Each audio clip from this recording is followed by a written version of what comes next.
This video falls under fair use. Fair use allows commentary, criticism, and reactions.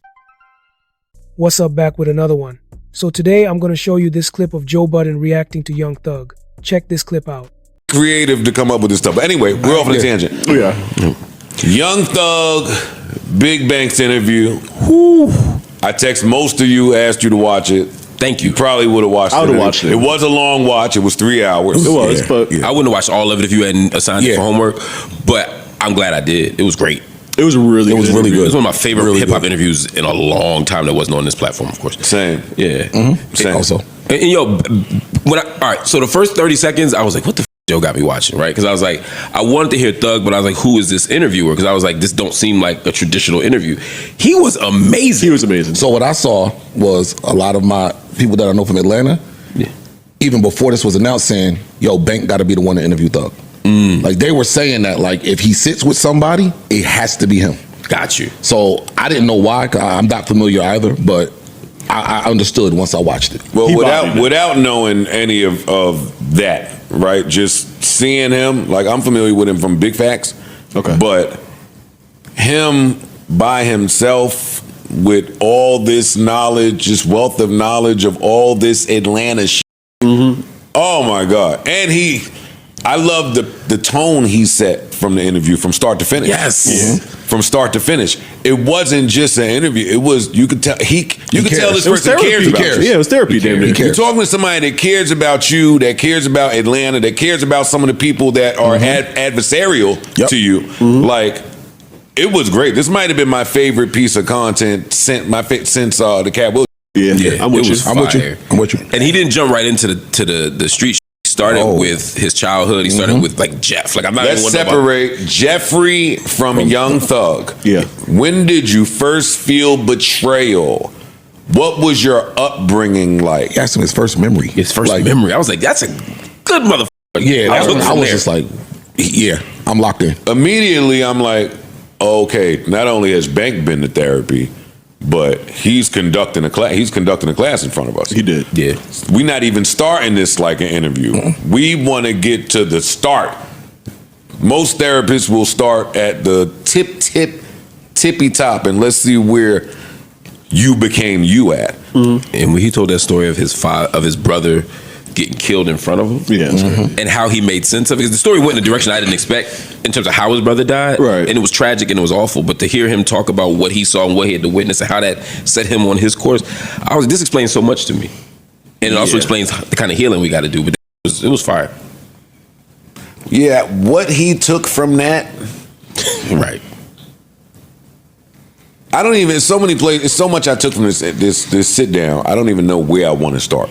But what he took from that, even with the story about his sister, him wearing his sister's clothes. Yeah. And then she had to drop out of school. It's like he's painting a very vivid picture up top. Yeah. And what he took from that, like when he watched his brother die, like he took that as the holy grail. Yeah. Of this is how we rocking now.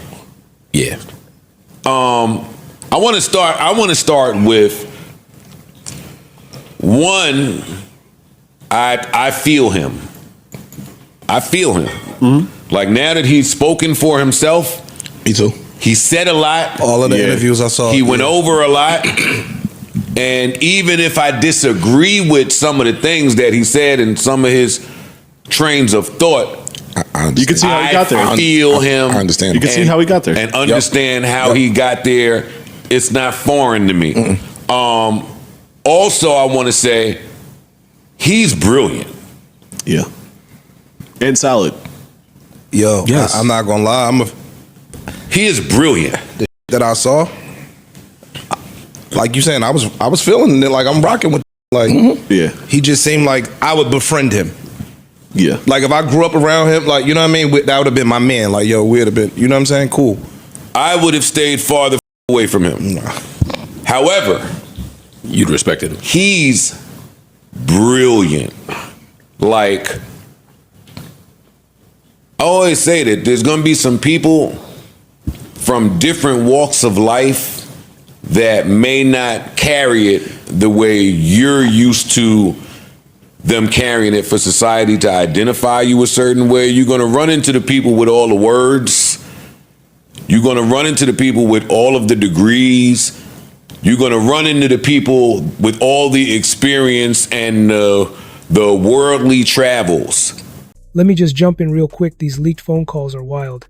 It's not just what's being said, it's who's hearing it. When you're locked up, you're not thinking the world will be tuning in. But now, Thug's comments about Glorilla and Future are out in public, and that's definitely going to stir things up in the industry. Some people process information differently. His processor is different. Yes, for sure. That's what I got very early on in this. The way that he processes and retains information and then executes how to go about that in this whatever adaptation is that he created is brilliant. It is. From all of that street to carrying it to all of the record label to identifying talent, to helping the talent, to helping. That's the other thing that stood out for me about him. And he said it. You can tell that he gets off helping others. Yep. And it makes sense of a lot of the phone calls that we've seen in regards to looking at people funny for not putting people on. You know, hearing it, people were alarmed, and how dare you talk about so and so like this? But he's really about that. Yeah, that's who he is. And this whole interview, my main thing is like how absolutely necessary it was. Like we've been sitting here tearing them apart for all these phone conversations and tweets and all that, but it's easy to do that if you don't know the whole picture, or if you don't have everything in its entirety. And nobody heard his side. Right. You gotta hear his side, or his story, really. I agree. The sides in whatever beefs he's going through. Like, what's your story? Right. He got that out the way quick for me. I wasn't even there for that. Like, listen, he said, well, I'm not quoting him, but he basically said, there were days in there that I was hopeless and I didn't have optimism. Yeah. And I lost track of who I was, my character, and I was just talking. Yeah. I appreciated that. Yeah. Honesty. Accountability. Vulnerability. Yeah. What's up? So what are my thoughts about this? Here's the thing. These leaked phone calls really open up a conversation that goes beyond just gossip. We're talking about trust, reputation, and how quickly things can spiral in the music industry. When someone is behind bars, they're already in a vulnerable position. And for young Thug, who's a major public figure, having personal phone calls leaked adds an entirely new layer of pressure. These weren't calls meant for entertainment or media coverage. They were private moments, jokes, and off-the-cuff opinions not meant to represent his brand or be broadcast to millions. But now they're out, and like it or not, people are forming opinions off those snippets. Calling out Glorilla's looks or throwing shade at Future's parenting might have just been him blowing off steam, but now that it's public, it can't be taken back. It puts Thug in a position where he has to answer for things he never intended to be public. And the real question is, who leaked this and why? Is it someone inside trying to stir up controversy? Or was this done intentionally to hurt his reputation while he was locked up? That kind of betrayal hits differently when you're already isolated. On top of that, we have to talk about the damage this does to industry relationships. A lot of what happens in hip-hop is built on personal trust, being able to have real conversations behind the scenes without worrying that it'll end up on the internet. So now Thug has to navigate not just his legal comeback, but his social one too. Even if he apologizes or says those things were jokes, not everyone will be quick to forget. And while Joe Budden breaking this down gives the situation more visibility, it also shows how messy things can get when private moments go public. It's a lesson in how exposure can turn personal into professional consequences. Okay, so make sure to subscribe to the channel and leave a comment, and also like this video. I'll see you in the next video.